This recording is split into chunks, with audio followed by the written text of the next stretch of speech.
Ya Nabi salam alaika, Ya Rasul salam alaika. Wa nadaba dzalika lil ulama, dianjurkan seperti itu para ulama wal muta'allimin, ulama dan orang-orang yang belajar. Jadi kita ketika belajar itu, belajar di Mesir itu sama aja. Mesir, Maroko, Sudan, sama aja. Qurannya itu juga, hadisnya itu juga, usul fikihnya itu juga, ulumul hadisnya. Tapi kita ngelihat bagaimana gaya-gaya syekh itu ngajar. Waktu acara munaqashah pas di masjid, biasa aja gaya Syekh Omar Almarhum Ali. Tapi begitu munaqashah, dipakainya jubah 2 lapis, dipakainya rida, pakainya sorban. Wah, mereka bukan mau gaya-gaya, mereka memuliakan ilmu dan ikut sunnah Rasulullah SAW. Li'annahu mu'allimun, karena dialah yang ngajar. Karena kalau kita ngajar itu semuanya diikut orang, gaya bicara kita, pakaian kita. Maka jangan sampai pengajar huruf Arabnya dikerah. Huruf Arab itu di kitab, bukan dikerah baju. Daki maksudnya. Dalil dengan dalil.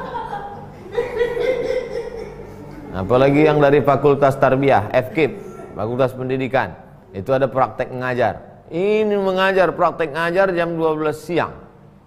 Jam praktek ngajar jam 12 siang, lupa pakai ketek. Wah, gini semua murid di dalam.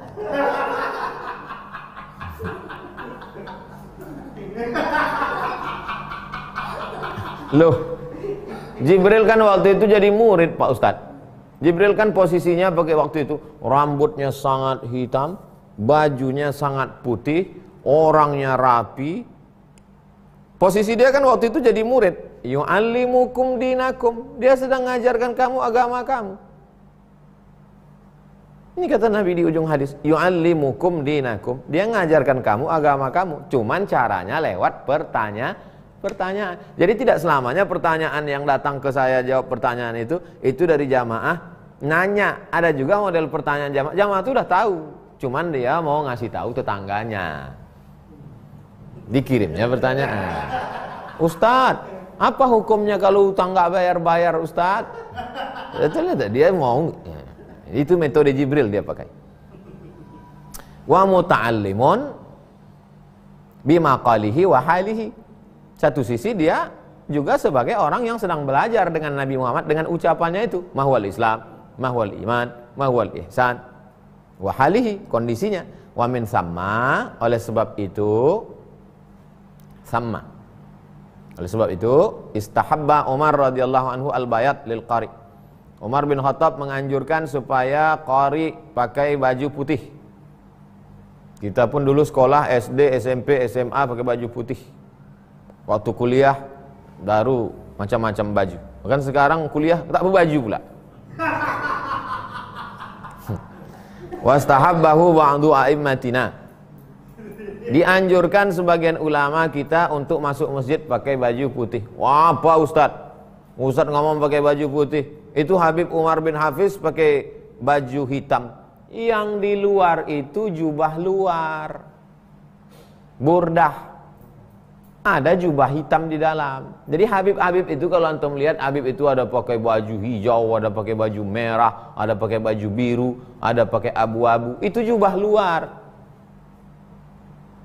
Di dalamnya tetap pakai jubah putih. Al-Azhar juga gitu. Baju Azhar itu di dalamnya putih, baru di luarnya pakai jubah hitam. Saya pakai baju Azhar waktu khutbah di Masjid Namirah. Dalam pakai jubah putih, di luar pakai jubah hitam, saya pun khutbah. Masya Allah, panasnya.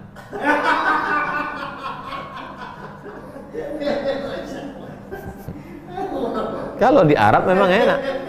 Bulan Januari, bulan Desember, bulan Januari di Arab pakai baju gitu enak.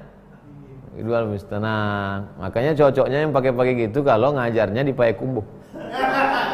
Payakumbuh, nah itu enak.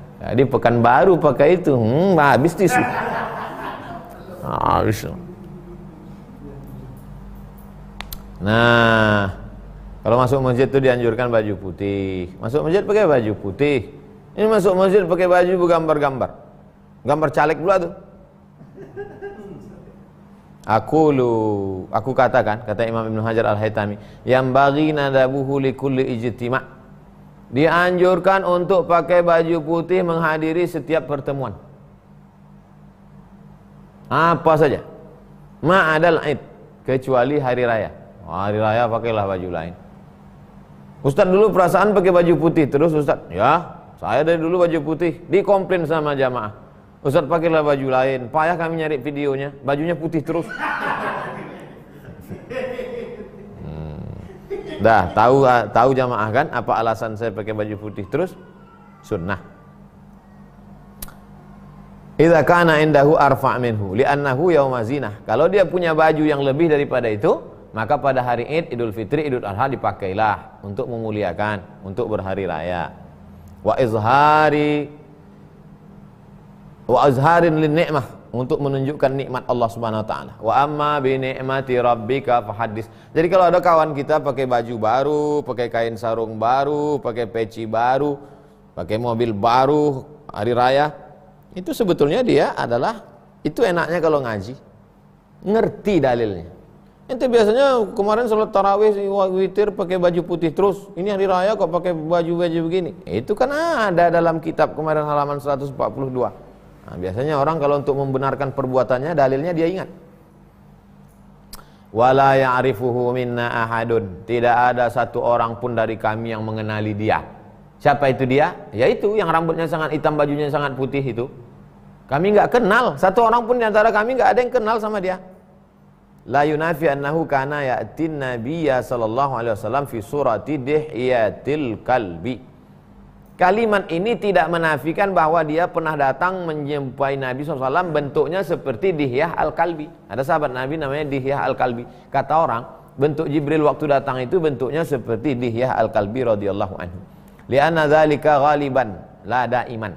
Karena itu adalah ghaliban. Mayoritas, la daiman, not forever, tidak selamanya. Wa aidan zada fil imayati alaihim. Iz hay'atu hadariyin, bentuknya seperti bentuk orang yang sedang mukim, bukan musafir. Sakinin, netap, ma'ahum, bersama mereka, bil Madinah, di kota Al-Madinah Al-Munawwarah. Wahum arifuna biman fiha, mereka kenal dengan semua orang yang ada di kota Madinah itu, kenal, kecuali orang ini, enggak kenal. Wa su'aluhu su'alun a'rabi, wa su'aluhu su'alu a'rabiyyin jahilin biddin. Tapi pertanyaannya pertanyaan orang Arab Badui yang nggak ngerti agama. Pertanyaannya sederhana sekali. Nah, apa itu Islam? Apa itu iman? Apa itu ihsan? Siapa ini? Kalau dia orang Madinah, masa pertanyaannya kayak gini? La ilma malahu bil Madinah. Sepertinya dia orang yang tidak ikut ngaji, tidak bersama, tidak punya pengetahuan, tidak punya pergaulan di Madinah. Wa illa lama jahilah dzalik. Kalau dia memang orang yang tinggal di Madinah gabung dengan sahabat, nggak mungkin pertanyaannya apa itu iman, apa itu Islam, apa itu ihsan. Itu kan pertanyaan level paling bawah. Kalau sekarang lah sedang pengajian, tiba-tiba datang jamaah, Ustadz, ada yang mau saya tanyakan nih Pak Ustadz. Apa yang mau kau tanyakan? Apa itu Islam, apa itu iman, apa itu Islam? Mungkin yang lain nanya, kau masuk Islam kapan?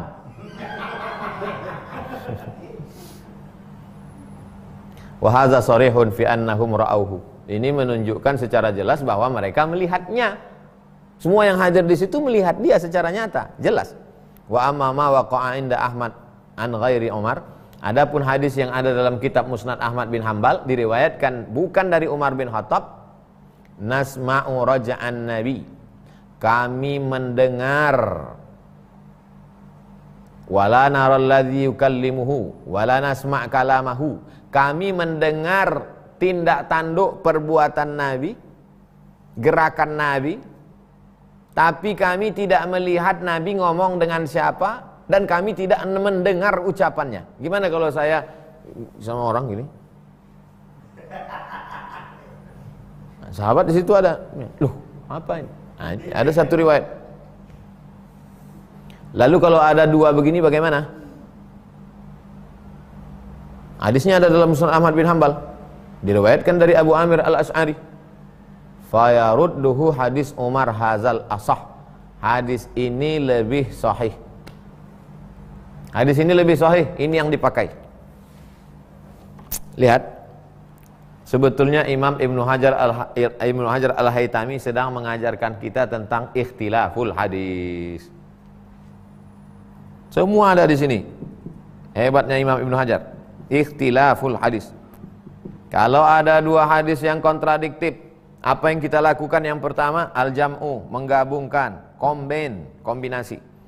Kalau tidak bisa, tapi diketahui kapan, nasakh mansuh. Enggak juga bisa, tarjih. Ini yang beliau lakukan sekarang, tarjih.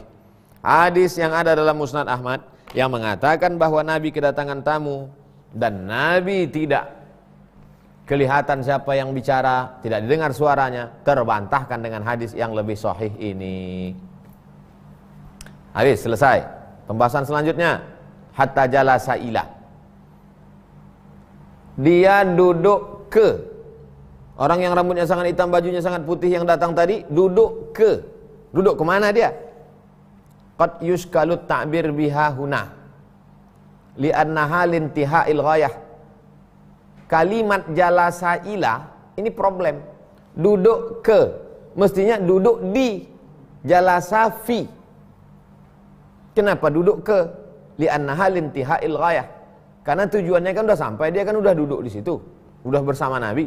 Wa huwa innama yakunu fi mumtaddin kas-safar. Penggunaan kata hatta jalasa ila itu menunjukkan orang yang sedang dalam perjalanan, lalu kemudian tiba-tiba duduk, itu baru jalasa ila. Kalau yang sudah duduk dari tadi bukan jalasa ila. Dunal julus, orang yang dalam perjalanan tegak belum duduk, sekarang kan udah duduk. Izla imtidad fi, dia enggak bergerak. Faltakun makna inda. Jadi makna ila di sini sebenarnya hatta jalasa inda atau ma'ah. Dia duduk di samping Nabi atau duduk dengan Nabi. Duduk dengan Nabi. Tengok, coba perhatikan detailnya Imam Ibnu Hajar Al-Haytami. Sampai iz, sampai ila, sampai iza. Jadi kalau ada hari ini yang ngaku intelektual tapi nggak memperdulikan yang detail-detail, sebetulnya Ibnu Hajar Al-Haytami sedang mengajarkan kita, kalau kita mau cinta kepada hadis Nabi, ya jelaskan sedetail-detail, kecil-kecil. Ila, iz, iza, inda, baina. An-Nabi SAW, dia duduk di samping Nabi, dia duduk dengan Nabi. Fa'asnada rukbataihi ila rukbataihi. Lalu ditempelkannya lututnya dengan lututnya. Lutut siapa? Bahasa Arab ini kan banyaknya. Ditempelkannya lututnya dengan lututnya. Lutut siapa? Sharihun fi annahu jalasa baina yadaihi duna janibaihi. Itu menunjukkan bahwa dia duduk di depan bukan di samping. Wahia jilsatul muta'allim. Duduknya seperti duduk orang belajar. Lakinnahu balagha fil qurbi. Tapi dia sangat dekat. Hatta wada'a kafaihi ala ma ya'ti jaryan ala ma bainihima qablu min mazidil wuddi. Sampai diletakkannya telapak tangannya di depan. Untuk menunjukkan bahwa dia orangnya sangat dekat. Wal unsi, sangat akrab. Hina yulqi alaihi al-wahya. Ketika dia memberikan wahyu. Berarti orang ini sudah lama kenal. Karena nggak mungkin duduknya begini kalau baru kenal, apalagi nggak kenal. Tambihan ala annahu yambaghi lisail quwat lam yambaghi lisail quwatun nafs. Orang yang bertanya itu punya kekuatan psikologis. Jadi banyak juga orang sekarang bertanya nggak punya kekuatan. Mau nanya, Ustaz ada pertanyaan nih. Apa yang mau kau tanyakan? Itulah, tadi ada di rumah ini sampai sini lupa Pak Ustaz. Enggak punya kuwatun nafs. Wa adamu fi'li ma yamna anhu kamalat talaqqi min nahwil iltiha amma huwa bisadadih. Dia tidak punya kesiapan yang sempurna untuk yang sedang dia pelajari. Walil mas'ul alla yu'atibahu hina izin. Kita sebagai ustadz, sebagai guru, sebagai pendidik, kalau ketemu sama orang begini, jangan negur, jangan keras, karena dia mau belajar. Wa illam yasluk al adab zahiran, walaupun dia tidak beradab secara zahir, tapi sebetulnya beradab. Lututnya duduk dengan lutut, berhadap-hadapan, dekat duduknya orang belajar. Wa wada'a kaffaihi ala fakhizaihi, diletakkannya kedua tapak tangannya di atas pahanya. Diletakkannya kedua tapak tangannya ke atas pahanya. Tapak tangannya, tapak tangan siapa? Ke atas pahanya, paha siapa? Ai fakhizain Nabi. Paha siapa? Paha Nabi, bukan paha laki-laki itu. Kama sarahat bihi riwayatun Nasa'i, sebagaimana ada dalam Sunan Nasa'i. Itulah gunanya kita muqaranah. Baca Sahih Bukhari, baca Sahih Muslim, baca Sunan Abi Daud. Ada yang enggak terjelaskan di sini, dijelaskan di sini. Nih contohnya. Kalau cuma baca Sahih Bukhari, Sahih Muslim, saya hanya mau Sahih Bukhari, Sahih Muslim, enggak dijelaskan di paha siapa? Penjelasan di paha siapa? Pada Sunan Nasa'i. Annahu sallallahu kana yajlis ma'a ashabihi.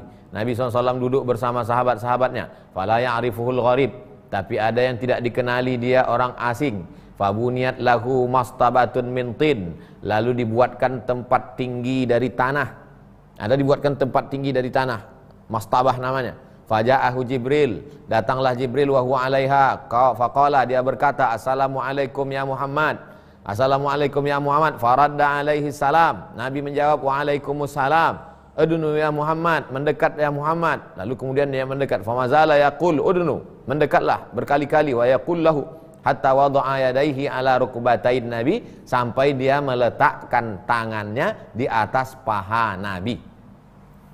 Fafihi sunnatul ibtida' bisalam, itulah anjuran sunnah mengawali pertemuan dengan salam.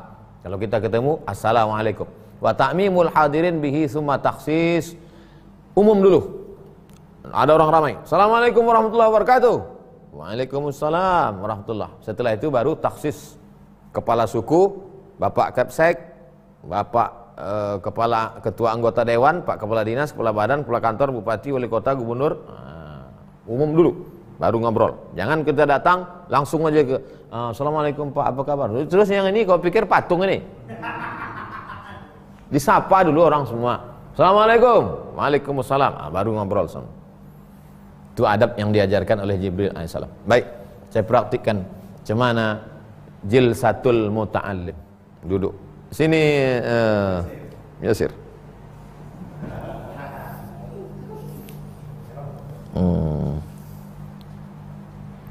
Asnada rukbataihi ala rukbataihi, ditempelkannya lututnya dengan lututnya. Nah, mana lutut Yasir? Tempelkan lutut. Nah, berarti dia sangat akrab. Kalau nggak akrab mana berani dia? Kalau nggak ketemu 30 malam terawih mana berani? Jilsatul muta'allim, duduknya orang belajar. Jadi kalau orang belajar tuh duduknya begini. Sekarang ada orang belajar baca kitab duduknya. Jadi gimana Pak Ustadz?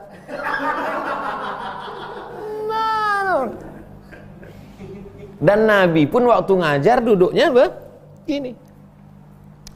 Wada'a kaffaihi ala rukbataihi, diletakkannya kedua tapak tangannya di atas pahanya. Tapak tangan siapa? Tapak tangannya. Ini Jibril nih, yang bajunya sangat putih dan rambutnya sangat hitam.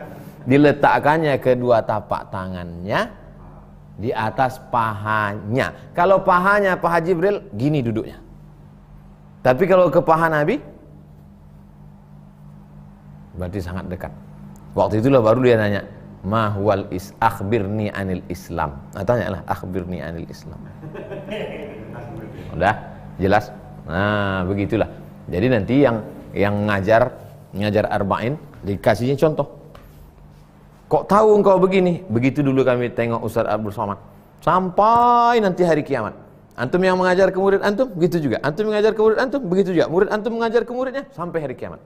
Maka mengalirlah pahalanya ke makam kami. Amal jariah. Ya Habibi ya Subhan